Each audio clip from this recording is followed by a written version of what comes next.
Hello, my beautiful friends. My name is Kim, and I hope you're having a fabulous day. If you are interested in true crime like I am, I hope that you would consider hitting that subscribe button. But either way, thanks for being here.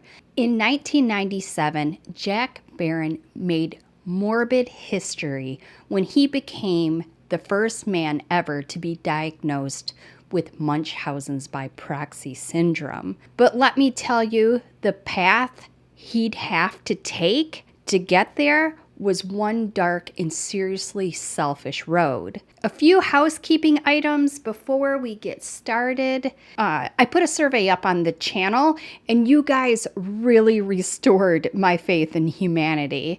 I am going to add a missing poster to the end of each video of a little one. The information is going to be gathered from the Polly Klaus Foundation.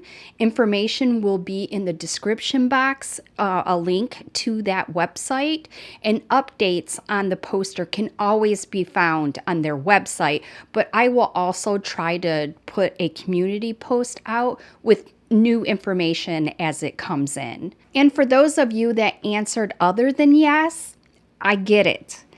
I don't know what is going on in your life, as well as I know they're hard to see, but I have this message. Put yourself in the parent's shoes. Imagine it is one of your family members.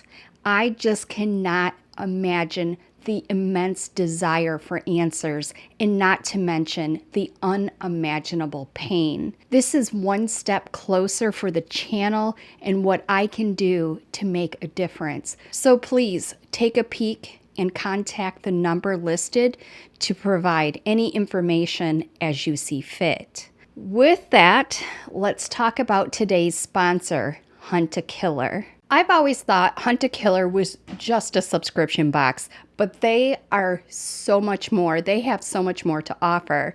Hunt a Killer is a mystery entertainment brand which produces immersive narrative mystery games, books, and other experiences available for purchase at retail stores or online at huntakiller.com. Perfect for a crime, mystery, thriller, or horror fans alike. Hunt a Killer has games in a variety of themes and realistic tones to spice up those dinner parties with friends or game night with the family, or by yourself. Hunt a Killer is available in a range of prices and game styles, including standard, single-part mysteries, jigsaw puzzles, multi-part crime cases, and an exclusive monthly subscription membership to keep the fun going month after month. Dead Below Deck is the game that I have. It is so different than your same old that I've played a million times. You get to be the detective, sort through evidence, piece together clues, and solve the case with an immersive murder mystery game. Solve a murder and, as the name states, Hunt a Killer. On huntakiller.com, you can choose from standalone, single-part crime cases, multi-chapter mystery boxes, jigsaw puzzles, books, and an exclusive monthly membership storyline that unfolds over 6 months. Hunt a Killer also has different difficulty levels and storylines, so you can customize it to your interest and skill level. If you just want to zone out and you really don't want to think too hard, get an easier level game. Or if you want to challenge yourself, they have more difficult levels.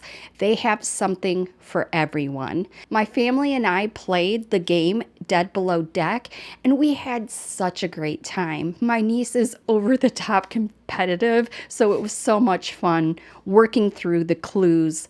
The game was easy to learn, but challenging enough to keep us interested with each twist and turn. The game pieces are so realistic, it's almost scary. Christmas is right around the corner. Dead Below Deck is the perfect gift, and with my discount code, Kim Flower, you can save $10 right now.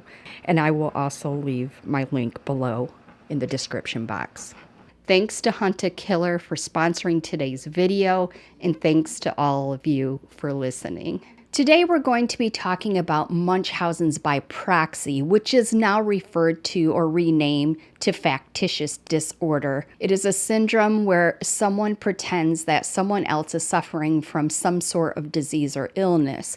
Usually this person is the victim's caregiver, and in cases like someone, or you may have heard of Gypsy Rose Blanchard, their caregiver is also their parent, and the victims also believe that they're sick and that they really are dying when actually there's nothing wrong with them, and their caregiver is doing this for their own reasons. Some of them it's for money or the charity and the gifts that people and their community give because they're trying to help out. Either way, it's never for a good reason. And usually the caregiver ends up ramping up the mysterious sickness to keep raking in the goods, and people end up literally dying. So now that we have that bit out of the way, let's get back to our case here today.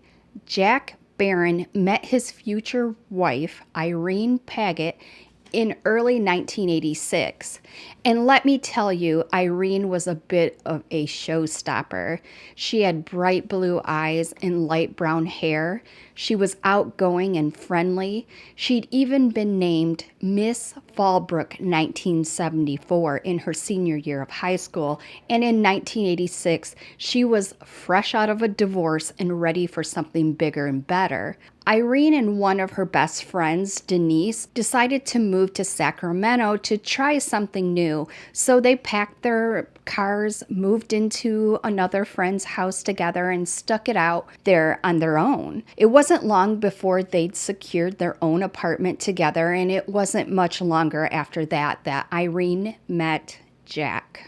Irene had managed to get work as an office receptionist, and a mutual friend introduced her to Jack, and that was basically that. 2 years later, the couple had a small wedding, and Jack's mother, Roberta, couldn't have been happier. She actually pulled Irene's parents to the side and thanked them for giving her the daughter she'd always wanted. But the Paget family, they weren't actually feeling the same way. Just to confuse things, Irene's father's name was also Jack. Well, Norma and Jack didn't like their daughter's new husband, but they did their best to put their feelings aside and get to know him better. They knew that their daughter liked him, loved him, and Irene and Jack were building a life together. They really didn't have a choice. Jack ended up getting a part-time job stocking shelves in a nearby supermarket, and Irene became pregnant with their first child, a son, which they would name Jeremy. And then they had a daughter that they named Ashley. At this point, they were able to qualify for low-income housing support, and with that, and a little help from Jack's mother, Roberta, Jack and Irene were able to buy a 3-bedroom house to call their own. Things were going good. It was looking up. Things were tight though, and Jack had a pretty easygoing approach to money. He liked to spend it almost as quickly as it came in, and he used to spend it on things like a model train collection that he had. But he was also the sole provider now that Irene was home with the children. So Irene started a home daycare business in their new home. She wanted to help out with the bills, and that was what she thought, would help. So she would be able to stay home, look after her own children, but she could take a little bit of the pressure off of her husband, and he wouldn't have to take on extra work or give up on, his hobbies of these train collections. But Irene's new job didn't make things any easier at the home. By now, Jack's behavior had taken a turn. I'm sure some of you are already shaking your heads because you can kind of tell where this is going, but hold up, there's a lot more to come. Jack became very controlling and angry, and he'd get angry over the stupidest things. He'd do things like follow Irene around the house while she's vacuuming so he could brush out the tracks that the vacuum cleaner would leave behind. And he would get angry at the kids as well. He would get angry at the kids for just basically being kids. No big real, things going on. One example is that the kids love to play with the hose in the garden, and Irene's longtime friend, Denise, was there one day when Jack came home and saw his children having fun out in the garden with the hose, and he flipped out. He said the children were getting dirty and making a mess, and he banned them from ever playing with the hose again. Denise and Irene would still let them play with the hose when Jack wasn't around, but they had to make sure that the kids were clean and dry before Jack came home and found out that they'd been doing what they've been doing. Or they'd take them over to Norma and Jack's house, her parents' house, because they had a pool and the kids could play in the water there instead. And that was always the balance in the family household. Irene did her best to keep her children happy and healthy, and she tried to do it in ways that wouldn't set Jack off and have him flip at everyone. And she tried her best to help him out financially as well, so they could keep the beautiful home they just moved into, and she worked hard to keep her marriage and her family together, afloat. And everything seemed to be getting there, which is why it is even more of a surprise when Jack frantically called Norma and Jack, Irene's parents, on June 8th, 1992, and told them to get to the house as quickly as possible. He sounded panicky and he was shouting into the phone, so Norma asked him what was wrong, and he just said, "Irene's dead." And then he hung up. Norma and Jack didn't know what was going on and didn't even really know if what he was saying was real, but there was no doubting that something was wrong when they pulled up to their daughter's home. Irene had been found dead, still lying in her bed in the master bedroom, and she'd apparently died in her sleep. She had no illness. There hadn't seemed to be anything wrong with her in the days leading up to her death, but it just looked like she had slipped away in her sleep during the night, leaving her young family behind, and Jack was a mess. He cried all through her funeral. He was grief-stricken, and now he had the added problems of figuring out how he'd be able to look after his children and being able to afford the home that they were living in without the support of his wife and partner. But his family rallied around him. They all did what they could, constantly checking in on him and the children. And Norma started sending him $100 each month to help out with bills. And then Jack came up with an explanation of how his wife had died suddenly for no reason. He claimed that she must have had something wrong with her heart, and that's why she'd suddenly and mysteriously passed away in her sleep, and that is what he started telling everyone. He actually bonded over his loss with a woman named Starla just months after Irene died. Starla had just gone through a divorce and had young children of her own, and she found herself drawn to this widower who had just gone through something as tragic as Jack had. They started out as co-workers at the supermarket that they had both worked at, and then they became friends, and before you knew it, Starla had moved into the home and was helping look after all the children while Jack got back to work. At first, it was just about helping each other out and taking care of the children, but one thing led to another, and Starla and Jack started sleeping together. Yes, just a few months after his wife had died, Jack had a new official girlfriend who permanently moved into his family home, and that was why Starla was there when little Jeremy came into the room, crying and calling out for his mother.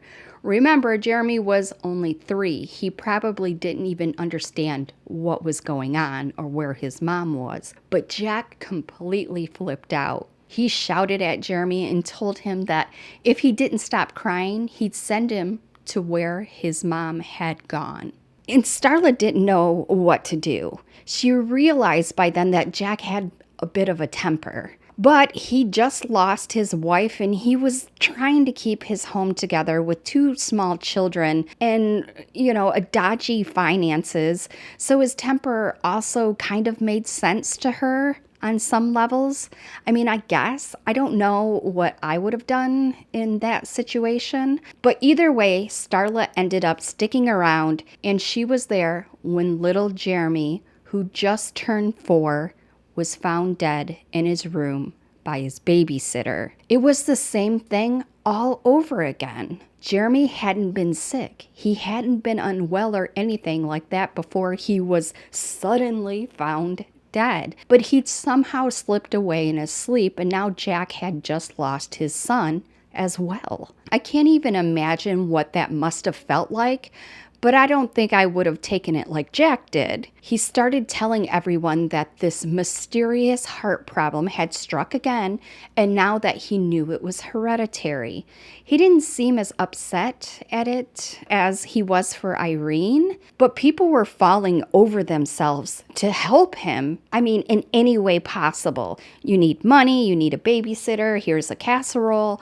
They're doing everything to try to help Jack out. I mean, he just lost his wife and now he lost his 4-year-old son, and people just wanted to do what they could to show their support for this man who was just going through hell. Jack started sending letters to Winona Judd, the singer for my younger audience, telling her that what had happened to his wife and his son, and Winona Judd sent Jack backstage passes so he could come out to her concert, and he showed up with a shirt that says "Wise Guy" on it. There's pictures of him smiling with her backstage, and he just looks like he was having a good old time. Not really like someone who had just lost 2 members of his family. And by then, people were starting to get worried about this mysterious heart disease that had hit 2 out of 4 family members of the Barron family. A doctor had the daughter Ashley come in so he could monitor her heart and try to figure out what was causing Jack's family to pass away in their sleep and if she was at risk of dying from it as well. But they couldn't find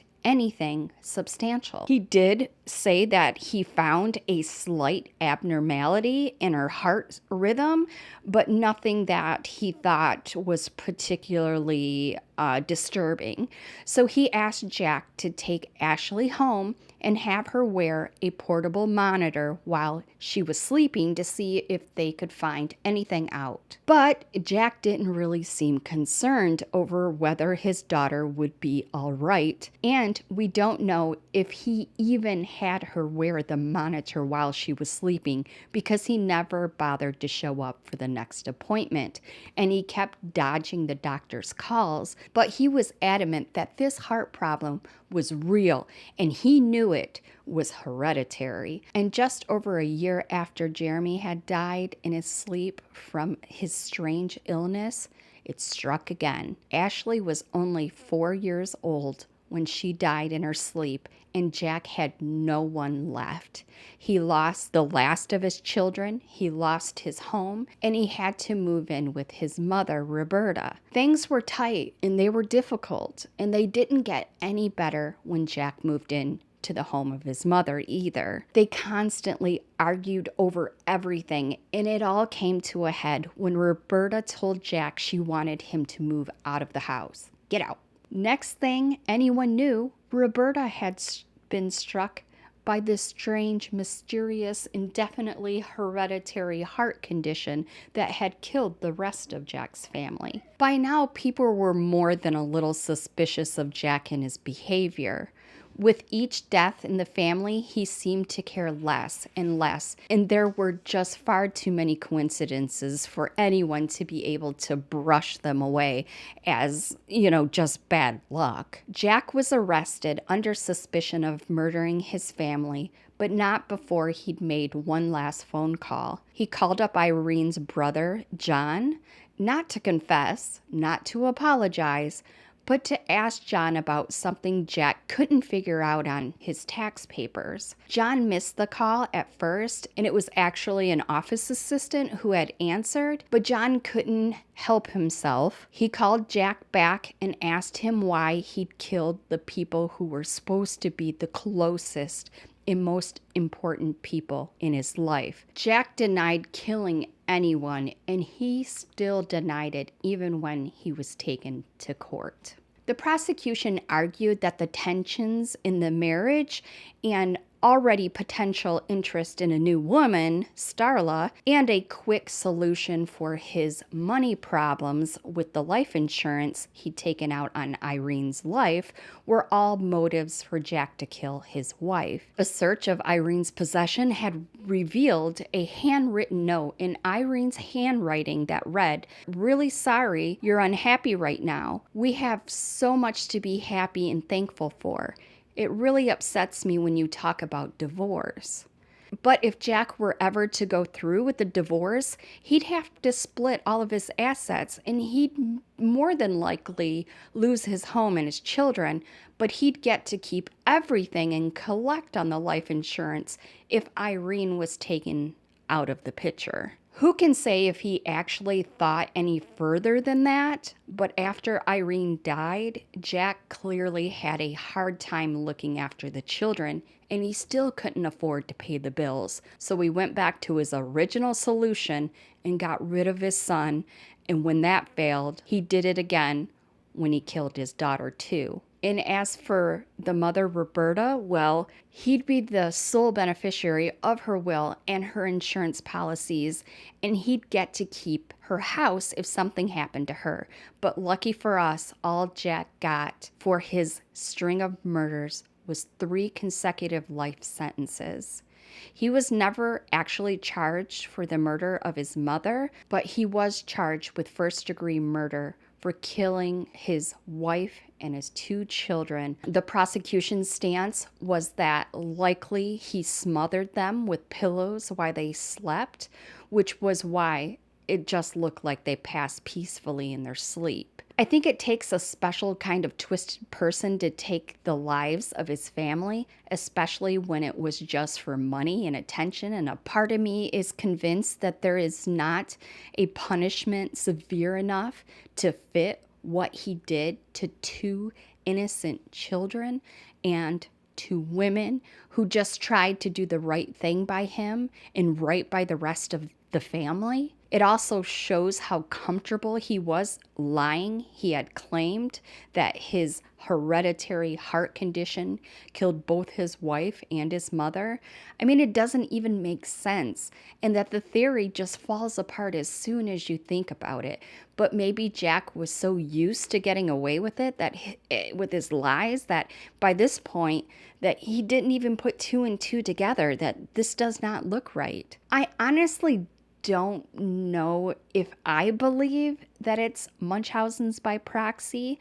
I just see Jack as a selfish person who wanted to be in control of everything. And when people wronged him, or he was having a hard time taking care of the kids, he basically just offed them. And yes, he did get some perks as the family members passed. He would get, gifts and a monthly allowance and maybe some casseroles or whatever. But I'm not convinced that the real reason he did it to the 4 family members was for attention, or he was, I don't know.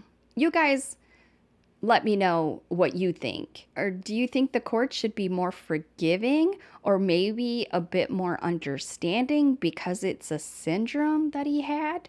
Or is this just a guy who killed his family and deserves everything coming to him? Let's leave a red heart in the comments for the family members. Thanks to all my channel members and Patreons who continue to support me. Their names are on the screen. If you would like early access to new videos and decide the cases I cover next, you can do so by clicking the join button, or there is a video in the description box on how to do it from your phone. Well, if you guys have made it to the end, you guys are rock stars and I love you to death. There are more true crime videos in my Crimey Cases playlist for you to check out. Stay safe, my loves. And as always, remember, if you see something, say something. And I'll see you in the next one. Bye.